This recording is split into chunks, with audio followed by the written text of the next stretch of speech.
In a bustling and prosperous city, there lived a powerful and wealthy king named Ajiro. Towering in stature, with a broad frame and an elegance that commanded respect, he was admired by all.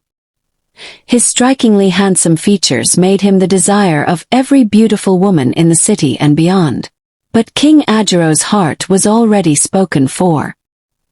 He was not only admired for his looks but also for his generosity and genuine care for his people. The king was blessed with a wife, Queen Cairo, a woman whose beauty and kindness were unmatched. She had a heart so pure that her greatest desire was to see her people happy and content. Together they formed a perfect union, a source of pride and joy for the kingdom. 2 years into their marriage, the king and queen were blessed with a beautiful daughter, whom they named Linda. From the moment she was born, the king was utterly devoted to her. He cherished Linda so much that he would go to any length to ensure her happiness. As she grew, her charm and grace mirrored her mother's, endearing her to everyone in the palace and the city. When Linda turned 9, Queen Cairo decided it was time to have another child, hoping to give the king an heir to the throne. The news of the queen's pregnancy spread like wildfire, igniting joy and celebration throughout the kingdom. The people eagerly anticipated the birth of a prince who would one day carry on the legacy of their beloved king. However, joy turned to sorrow on the fateful day of the child's birth. The labor became complicated, and though Queen Cairo delivered a healthy baby boy, her condition quickly deteriorated. She began to lose a significant amount of blood. The royal doctors worked tirelessly to save her life, but despite their efforts, the queen passed away. The news of Queen Cairo's death plunged the entire kingdom into mourning. The people had lost not just their queen but a beacon of hope and kindness. The palace, once a place of laughter and light, was now shrouded in grief. 4 months, a heavy cloud of sadness hung over the kingdom. King Ajiro, devastated by the loss of his beloved wife, withdrew from public life. He became a shadow of the man he once was, his once bright eyes now dulled by sorrow. The people of the city mourned alongside their king, their hearts aching for the family that had brought them so much joy. Concerned for their ruler, the elders of the community convened. They decided that the king needed someone by his side to help him heal and to restore stability to the kingdom. After much deliberation, they agreed to find him another wife. One sunny afternoon, the elders arrived at the palace, accompanied by a strikingly beautiful woman. She was tall, graceful, and radiated charm. She was the daughter of one of the most respected elders in the community. When they were ushered into the king's chamber, King Ajiro greeted them warmly and asked about the purpose of their visit.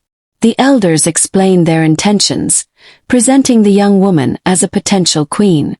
At first, King Ajiro was hesitant.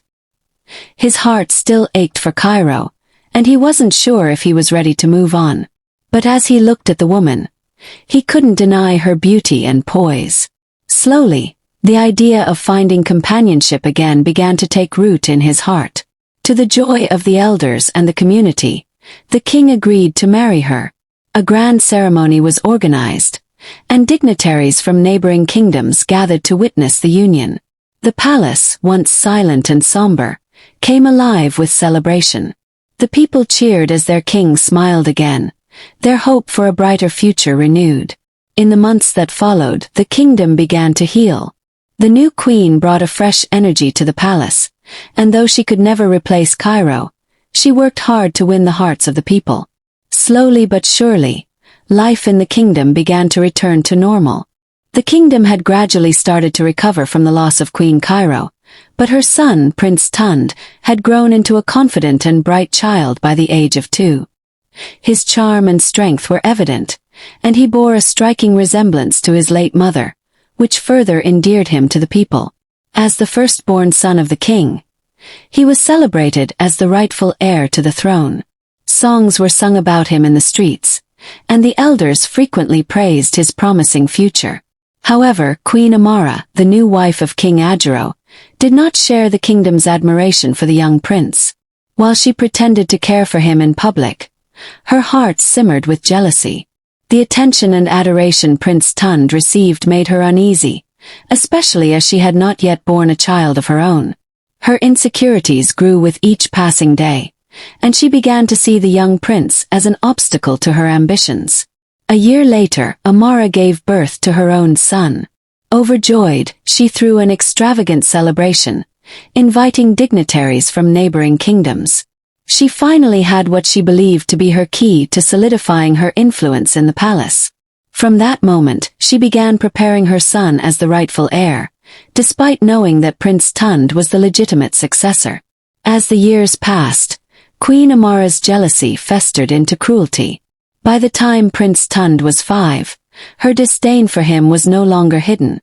She began mistreating him, denying him food and punishing him harshly for minor mistakes. The palace maids who adored the young prince tried to care for him in secret, but Amara would lash out at them if she caught them helping him. Her cruelty escalated to dangerous levels. There were whispers among the maids that the queen had even attempted to poison the boy on several occasions. But somehow, Prince Tund always escaped unscathed. His protective aura, a blessing many believed was inherited from his late mother, seemed to shield him from harm. One fateful afternoon, Amara took her cruelty to new heights. She invited Prince Tund to join her near the palace's grand swimming pool.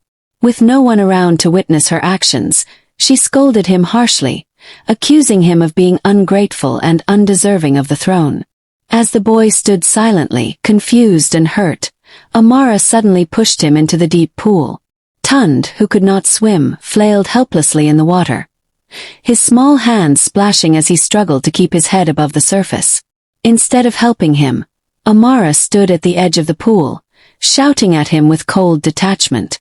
She then turned and walked away, leaving the young prince to his fate.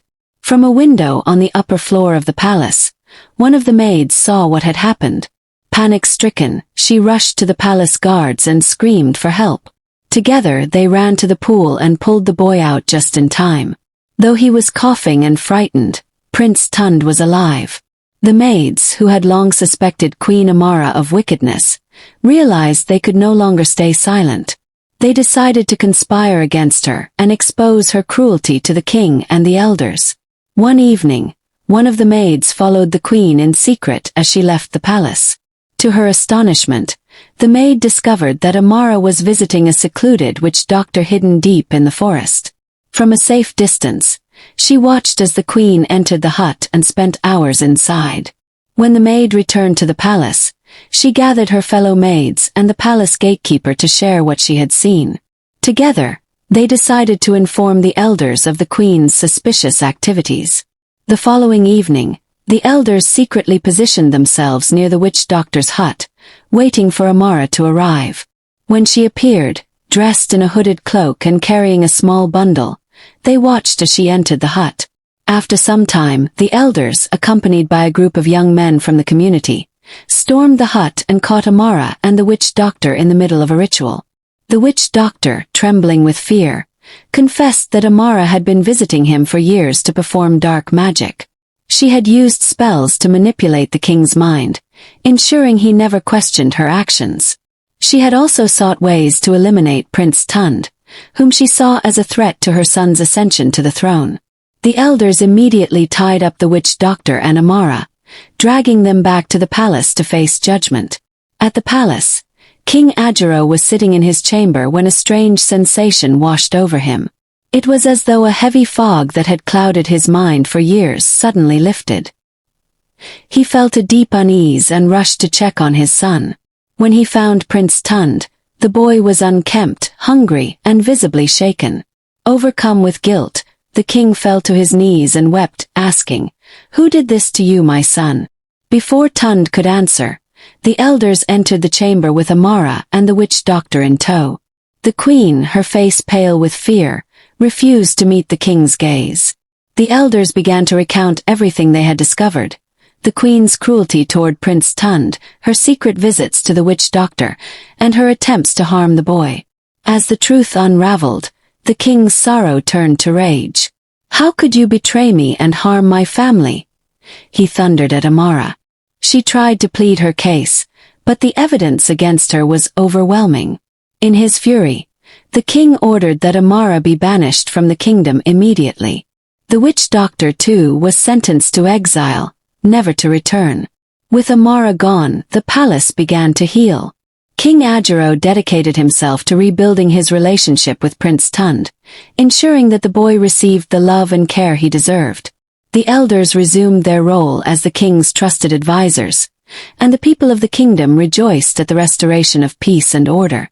Though scars remained, the kingdom emerged stronger, united by their love for their king and his rightful heir.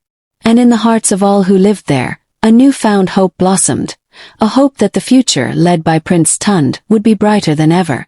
What are the lessons you can craft from this story? Let's discuss them in the comment section, and if you are just watching or the first time, kindly support me by subscribing to my channel, like my video and share to as many persons as possible. See you in my next episode.